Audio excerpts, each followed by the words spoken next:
Hello guys, ഞാനിതൊരു simple recipe ആയിട്ടാണ് കേട്ടോ വന്നിട്ടുള്ളത്. ഇത് ചെയ്യാൻ എല്ലാവർക്കും അറിയുന്നുണ്ടാവും. ഈ ദോശ ഇടുമ്പോൾ ഇതിൻ്റെ വീഡിയോ എടുക്കാനുള്ള കാരണം വേറൊന്നുമല്ല.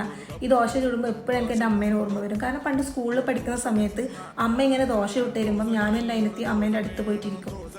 എന്നിട്ട് അമ്മ ഓരോന്ന് ചുടുമ്പോൾ അടുത്ത് എനിക്ക് എന്ന് പറയും. ശരിക്കും പറഞ്ഞാൽ ഒരു 6-7 ദോശയിലും തിന്നിട്ടാണ് സ്കൂളിൽ പോവാറ്. അത്രയ്ക്ക് ടേസ്റ്റാണ്, അത്രയ്ക്ക് ഇഷ്ടമാണ് ഞങ്ങൾക്ക് ഈ ദോശ. നീർദോശയെന്ന് ഇപ്പായിട്ട് എൻ്റെ പേരറിഞ്ഞത്. ഞങ്ങൾക്കിത് ദോശ മാത്രമാണ്. അമ്മ ചുട്ടെടുക്കൽ ഒരു പ്രത്യേക രീതിയിലാണ്. ഈ ഒരു കൺസിസ്റ്റൻസി നല്ല ലൂസായിരിക്കണം. ഈ ദോശക്കല്ല് തന്നെ ഉണ്ടാക്കണം കേട്ടോ.